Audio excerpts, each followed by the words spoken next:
여기 미국 신문사 기자가 있는데요. 한국인은 자기 문화를 과장한다고 믿고 있는데요. 그는 어떠한 이유로 이렇게 믿게 되었고, 도대체 무슨 일이 벌어지게 되는 걸까요? 그리고 어떤 일로 충격을 받게 되는지, 그가 갖고 있던 생각들은 어떻게 변했는지 궁금한데요. 그럼 오늘 사연 시작합니다. 안녕하세요. 제 이름은 조던이에요. 저는 뉴욕의 유명한 신문사에서 기자로 일하고 있었죠. 매일 아침 저는 큰 사무실 건물로 들어가며 뭔가 중요한 사람이 된 것 같은 기분을 느끼고 있었어요. 키가 188cm 정도니까 대부분 동료들보다 훨씬 컸죠. 제 짙은 갈색 머리는 항상 깔끔하게 빗어 넘기고 있었고 제 날카로운 눈은 어떤 것도 놓치지 않았어요. 사람들은 저를 다른 나라들에 대해 강한 의견을 쓰는 기자로 알고 있었죠. 저는 항상 한국에 대해 안 좋은 생각을 갖고 있었어요. 어릴 때부터 가족들이 그런 생각을 심어줬거든요. 한국인들은 자기네 역사를 과장해 아버지가 저녁 식사 때마다 그렇게 말씀하고 계셨어요. 저는 한국이 별로 중요하지 않은 나라라고 생각하며 자랐죠. 이런 생각들은 제가 기자가 되고 나서도 계속 머릿속에 남아 있었어요. 오늘 저는 제 책상에 앉아 제가 최근에 쓴 한국에 관한 기사에 달린 화난 댓글들을 읽고 있었어요. 밝은 컴퓨터 화면에는 제가 쓴 내용에 동의하지 않는 많은 사람들의 의견이 보이고 있었죠. 하지만 저는 신경 쓰지 않았어요. 제가 맞다고 믿고 있었으니까요. 조던. 편집장의 목소리가 분주한 사무실 소음을 뚫고 들려왔어요. 당장 내 사무실로 와. 저는 한숨을 쉬며 노트북을 닫았어요. 대체 무슨 일일까? 저는 사무실을 가로질러 걸어갔어요. 다른 기자들이 키보드를 빠르게 두드리거나 전화로 이야기하고 있는 책상들 사이를 지나치고 있었죠. 제 구두가 카펫 위에서 부드러운 소리를 내고 있었어요. 편집장의 사무실은 유리벽으로 되어 있었어요. 편집장이 뭔가를 손에 들고 기다리고 있는 게 보였죠. 저는 들어가서 그녀의 책상 맞은편 의자에 앉았어요. 이거 봤니? 그녀가 책 한 권을 제 쪽으로 밀어주며 물었어요. 저는 표지를 봤어요. 이순신 장군과 명량의 기적이라는 제목이었죠. 그림에는 전투 대형으로 놓인 옛날 한국 배들이 그려져 있었어요. 저는 거의 웃음이 나올 뻔했어요. 또 한국 역사에 관한 동화책이군요. 저는 비웃듯이 물었어요. 편집장은 고개를 저었어요. 이 책이 미국에서만 12만 부 넘게 팔렸대. 모든 사람들이 읽고 있어. 독서 모임에서도 이 책을 논의하고 있고. 한국에 대해 아무것도 모르던 사람들이 갑자기 이 이순신 장군에 관심을 보이고 있어.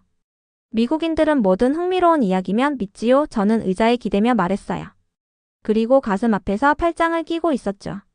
다음 주에 워싱턴 DC에서 특별 모임이 있어. 그녀는 계속 말했어요. 에드워드 리 교수가 이순신 장군의 전투 전략에 대해 이야기할 거래.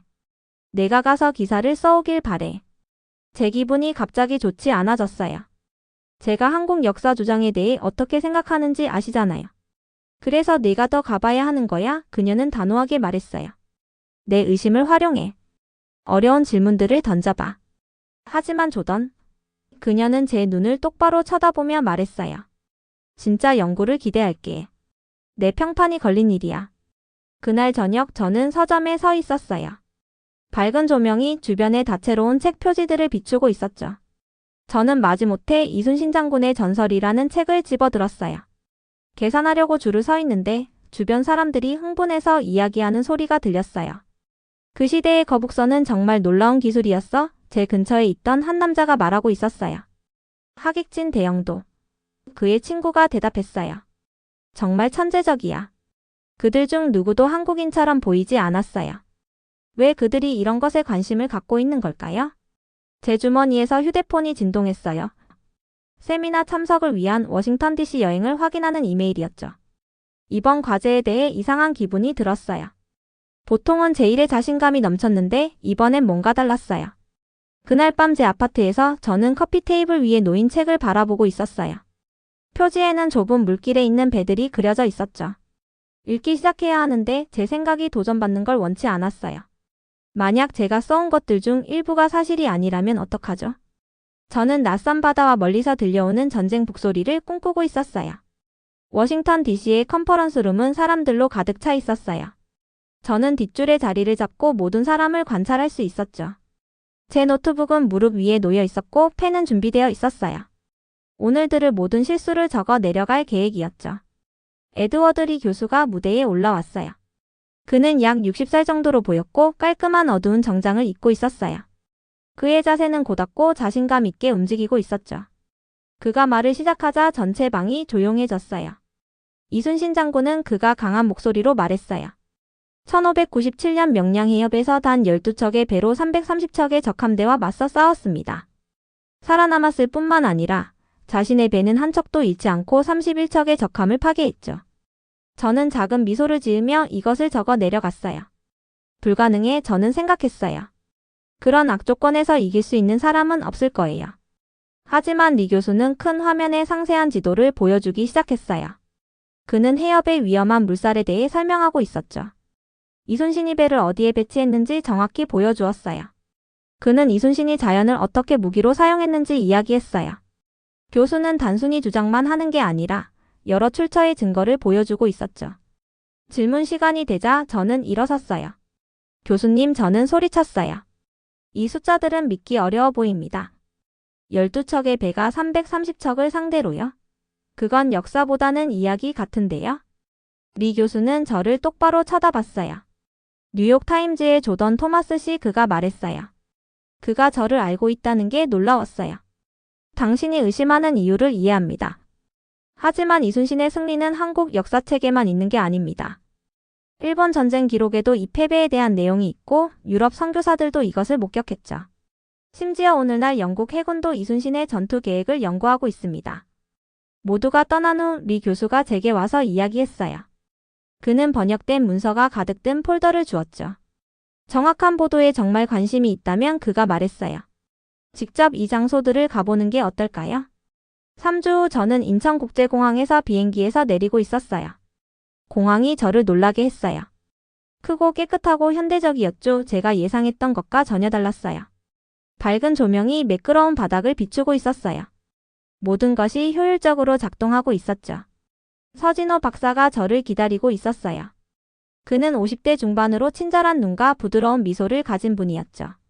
그는 단순하지만 우아한 정장을 입고 있었어요. 토마스 씨, 한국에 오신 것을 환영합니다. 그는 완벽한 영어로 말하며 악수를 위해 손을 내밀고 있었어요. 이순신 장군에 대해 배우고 싶다고 들었습니다.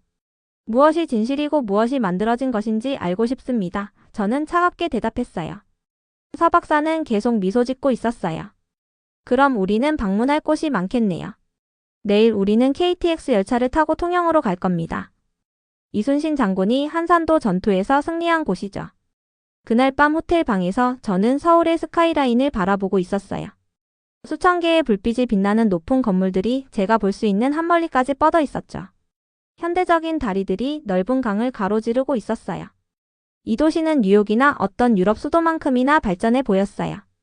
전화를 확인하니 리 교수의 이메일이 와 있었어요. 열린 마음을 유지하세요. 조던. 진실이 당신을 놀라게 할지도 모릅니다. 저는 전화를 내려놓고 얼굴을 찌푸렸어요. 저는 제 생각을 바꾸라는 말을 듣는 것을 좋아하지 않았죠. 제 전체 경력은 강한 의견을 갖고 그것을 고수하는 것에 기반하고 있었으니까요. 다음날 아침 저는 서울역에서 서 박사를 만났어요. KTX 고속열차가 선로에서 기다리고 있었죠. 매끄럽고 하얗고 미래적이었어요. 내부는 좌석이 편안하고 기차는 깨끗하기 그지없었어요.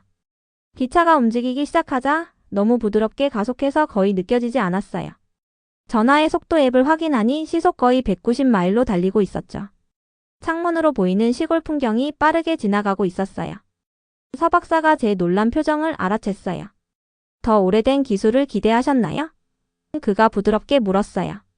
부끄러움에 제 얼굴이 따뜻해졌어요.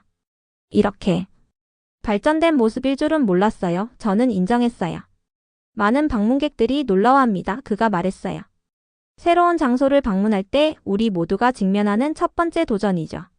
우리가 생각했던 것과 실제 사이의 차이를 보는 것. 기차가 통영을 향해 달리는 동안 저는 제가 또 무엇에 대해 잘못 알고 있을지 궁금해지기 시작했어요.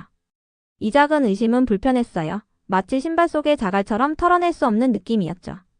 이순신 장군과 한국을 이해하기 위한 제 여정은 진정으로 시작되었고 저는 이미 시험받고 있었어요. 작은 배가 제 발밑에서 흔들리고 있었어요. 우리는 명량해협을 지나고 있었죠. 바람이 제 머리카락을 흩날리고 있었고 입술에서는 짠맛이 느껴지고 있었어요. 진도성과 육지 사이의 이 좁은 물길이 바로 이순신 장군이 가장 유명한 전투를 치른 곳이었죠. 물을 보세요. 서 박사가 아래를 가리키며 말했어요. 저는 난간에 기대어 놀라움을 감추지 못하고 지켜보고 있었어요. 우리 아래 물이 거대한 세탁기처럼 빙글빙글 돌며 출렁이고 있었죠. 강력한 물살이 배를 쉽게 가둘 수 있는 소용돌이를 만들고 있었어요. 조류가 바뀔 때 서 박사가 설명하고 있었어요. 이 물살은 거의 20km의 속도로 흐를 수 있어요. 정말 빠른 속도죠. 이순신 장군은 바로 여기에 12척의 배를 배치해서 물살을 방패이자 무기로 사용했습니다. 처음으로 저는 전투가 어떻게 벌어졌을지 실제로 볼 수 있었어요. 이 강력한 물살에 갇힌 적함들은 통제력을 잃었을 거예요. 그렇게 되면 이순신 장군의 공수들과 대포의 쉬운 표적이 되었을 거고요. 물 상태가 이렇게 극단적일 줄은 상상도 못했어요. 저는 인정했어요. 서 박사가 고개를 끄덕였어요. 대부분의 사람들은 직접 보기 전까지는 이해하지 못합니다. 그날 오후 우리는 해양박물관을 방문했어요. 내부에는 이상한 모양의 배 대형 모델이 전시되어 있었죠. 지붕은 세 가지로 덮여 있었고 앞부분에는 입에 대포를 문 사나운 용머리가 있었어요. 이것이 거북선입니다. 박물관 가이드가 말했어요. 그녀는 약간의 억양이 있는 영어를 구사하는 해군 역사학자였죠. 이순신 장군이 직접 설계한 배입니다.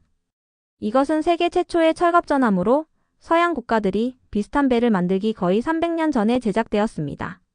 저는 모델 주위를 천천히 걸으며 모든 세부 사항을 살펴보고 있었어요. 측면은 두꺼운 나무로 보강되어 있었고 가시가 달린 지붕은 적들이 배에 올라타는 것을 막아주고 있었죠. 측면을 따라 있는 작은 구멍들은 한국 공수들이 보호받으면서도 화살을 쏠 수 있게 해주고 있었어요. 이런 배가 실제로 존재했다는 것을 어떻게 알 수 있죠? 저는 물었어요. 시간이 지나면서 디자인이 과장된 것은 아닐까요? 서 박사는 제 질문에 화를 내기는커녕 방 건너편에 있는 유리 진열장으로 저를 데려갔어요. 그 안에는 희미한 필체로 쓰인 오래되고 누런 종이들이 있었죠. 이것은 난중일기입니다. 이순신 장군의 개인 전쟁 일기죠. 서 박사가 설명했어요. 그는 모든 것을 기록했습니다. 전투 계획, 날씨 상태, 배의 수, 심지어 식량 공급까지요. 여기를 보세요. 그는 글씨 옆에 있는 몇 가지 스케치를 가리키며 말했어요. 이것들은 그가 직접 그린 배의 그림입니다. 저는 고대 문서를 응시하고 있었어요. 증거가 바로 제 눈앞에 있었죠. 이것들은 수백 년 후에 만들어진 이야기가 아니었어요. 이것들은 이순신 장군 자신의 실제 말과 그림이었어요. 그날 저녁 호텔 방에서 저는 모든 연구 자료를 침대 위에 펼쳐놓고 있었어요. 서 박사에게서 받은 복사본, 제 인터뷰 노트, 그리고 리 교수에게서 받은 역사적 문서들이 있었죠. 증거 더미가 매일 더 커지고 있었어요. 노트북에 메모를 입력하는 제 손이 약간 떨리고 있었어요. 제가 배우고 있는 모든 것은 한국 역사에 대해 제가 항상 믿어왔던 것과 반대되는 내용이었죠. 혼란스럽고 약간 두려운 기분이 들었어요. 만약 제가 이것에 대해 틀렸다면 또 다른 어떤 것들에 대해서도 잘못 알고 있을까요? 문을 두드리는 소리가 제 생각을 방해했어요. 서 박사가 병 하나와 작은 잔 2개를 들고 서 있었죠. 들어가도 될까요? 이야기하고 싶을 것 같아서요. 그가 말했어요. 우리는 항구가 내려다 보이는 창가에 앉았어요. 어두운 물 위로 고기잡이 배들의 불빛이 반짝이고 있었죠. 한동안 우리는 그냥 조용히 앉아 있었어요. 제가 본 모든 것이 한국 역사에 대해 제가 항상 믿어왔던 것과 모순되어 저는 마침내 인정했어요. 그게 진짜 도전이죠. 그렇지 않나요? 서 박사가 조용히 말했어요. 단지 새로운 증거를 보는 것이 아니라 그것이 당신의 믿음을 바꾸도록 허용하는 것. 저는 특정한 생각들 위에 제 경력을 쌓았어요. 저는 말했어요. 만약 제가 이것에 대해 틀렸다면. 그렇다면 당신은 드문 기회를 갖게 된 거죠. 그가 제 생각을 마무리했어요. 얼마나 많은 기자들이 오해에서 진실로 가는 자신의 여정에 대해 글을 쓸 수 있을까요? 다음날 우리는 한국 해군사관학교를 방문했어요. 깔끔한 제복을 입은 젊은 장교들이 이순신 장군의 전투 대형을 보여주는 지도를 공부하고 있었죠.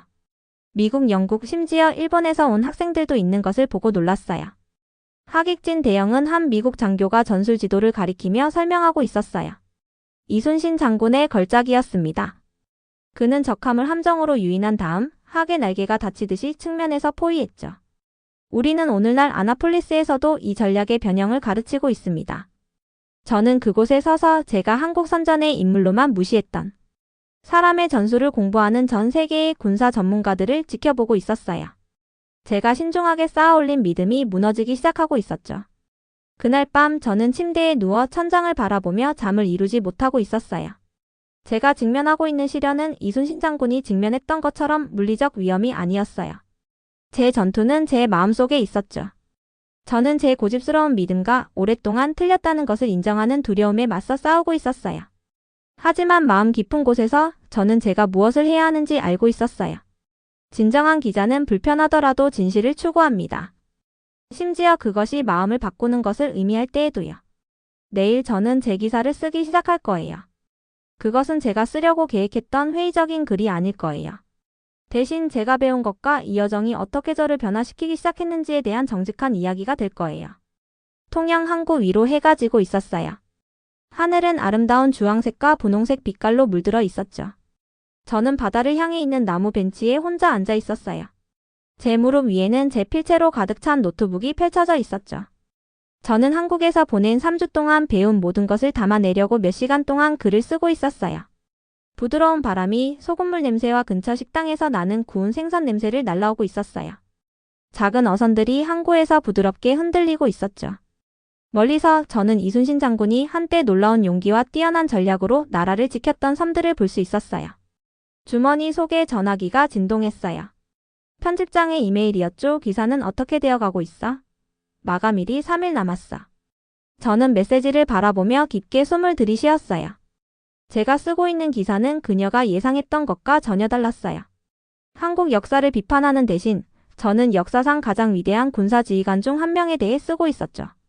저는 또한 제 자신의 여정에 대해서도 쓰고 있었어요. 제 믿음이 어떻게 잘못되었는지 발견한 과정에 대해서요. 서박사가 김이 모락모락 나는 찻잔 2개를 들고 다가왔어요. 그는 제 옆에 앉아 찻잔 하나를 저에게 건네주었죠. 한국에서의 마지막 밤이군요. 그가 부드럽게 말했어요. 찾고 있던 것을 찾았나요? 저는 따뜻한 컵을 손으로 감싸고 있었어요. 저는 그보다 훨씬 더 많은 것을 찾았어요. 저는 대답했어요. 저는 제가 찾고 있지도 않았던 것을 발견했죠. 그게 무엇이었나요? 그가 물었어요. 제 생각이 완전히 틀렸다는 불편한 진실이요. 이순신 장군이나 한국에 대해서만이 아니라 제가 이해하지 못하는 것들을 어떻게 판단하는지에 대해서도요. 저는 글을 올려다보며 말했어요. 어려운 교훈이네요. 가장 중요한 여정은 종종 어려운 교훈을 가르치죠. 그가 미소 지었어요. 뉴욕으로 돌아왔을 때 익숙한 도시의 풍경이 어쩐지 달라 보였어요. 저는 새로운 눈으로 모든 것을 보고 있었죠. 저는 완성된 기사가 저장된 노트북을 들고 사무실 건물로 들어갔어요. 제가 기사를 제출하자마자 편집장이 유리벽으로 된 그녀의 사무실로 저를 불렀어요. 이건 예상치 못한 내용이군. 그녀는 컴퓨터 화면의 페이지들을 훑어보며 말했어요. 그리고 사실이기도 해요. 저는 전에 없던 자신감으로 대답했어요. 모든 단어가 다요. 제 기사 이순신 장군 세계가 간과한 군사적 천재는 일요일에 발행되었어요. 우리 신문의 특별 섹션 첫 페이지에 실렸죠. 월요일 아침까지 수천 명의 사람들이 온라인에서 그것을 공유했어요. 전 세계의 역사학자들, 군 장교들, 그리고 일반 독자들이 댓글을 달고 있었죠. PBS 텔레비전 네트워크가 다큐멘터리 제작에 대해 저에게 연락했어요. 우리 교수는 간단한 메시지를 보냈죠. 진실은 정직한 기회를 주면 이깁니다. 제 책상에서 저는 다시 한국으로 가는 항공편을 검색하고 있었어요. 더 많은 이야기가 있었어요. 이순신 장군에 대한 것뿐만 아니라 제가 이제야 이해하기 시작했다고 깨달은 문화와 역사에 대한 이야기도요. 3주 전에 뉴욕을 떠났던 조던은 더 이상 존재하지 않았어요. 그 조던은 한국에 대한 부정적인 의견에 너무 확신을 갖고 있었죠. 그 조던은 자신이 이미 알 가치가 있는 모든 것을 알고 있다고 생각했어요. 지금 이 책상에 앉아있는 새로운 조던은 진정한 힘이 무슨 일이 있어도 자신의 믿음을 방어하는 것이 아니라는 것을 이해하고 있었어요. 진정한 힘은 자신이 틀렸다는 것을 발견했을 때 마음을 바꿀 용기를 갖는 것이었죠. 저는 제 이전 기사들, 편견과 잘못된 정보로 가득 찬 기사들을 읽은 모든 사람들에 대해 생각하고 있었어요. 저는 과거를 바꿀 수는 없지만 앞으로 더 잘할 수 있어요. 제가 배운 것을 공유할 수 있죠. 벽 대신 다리를 만들 수 있어요. 제 책상 위에는 서박사가 작별 선물로 준 작은 나무 거북선 모형이 놓여 있었어요. 용머리와 가시 달린 지붕이 제 여정을 떠올리게 하고 있었죠. 그 옆에는 다음 기사를 위한 연구로 가득 찬 제 노트북이 있었어요. 이번에는 편견이 아닌 지식의 관점에서 글을 쓸 거예요. 제 여정에서 가장 큰 보상은 성공적인 기사나 가능한 다큐멘터리만이 아니었어요. 진정한 보상은 더 나은 기자, 더 나은 사람이 되는 것이었죠. 저는 편집장에게 전화하기 위해 전화기를 집어들었어요. 한국에 관한 일련의 기사에 대한 아이디어가 있어요. 저는 그녀에게 말했어요. 우리 독자들이 들어야 할 이야기들이 그곳에 있어요. 제 사무실 창문 너머로 뉴욕 스카이라인을 바라보며 저는 제 여정에 감사함을 느끼고 있었어요. 저는 역사적 인물을 조사하기 위해 한국으로 여행했지만 결국 저 자신에 대한 진실을 발견했어요. 때로는 가장 중요한 발견이 우리가 전혀 예상하지 못했던 것들이죠. 여하튼 사연을 보내주신 조던 토마스 씨에게 감사드립니다. 네, 그럼 오늘 사연 어떻게 들으셨나요? 오늘 사연이 재미있으셨다면 구독과 좋아요, 그리고 알림 설정까지 부탁드리고요. 저는 사연 읽어드리는 감동사연회의 민정이었습니다. 끝까지 시청해주신 모든 분들 고맙습니다. 더 좋은 영상으로 다시 찾아뵐게요. 감사합니다.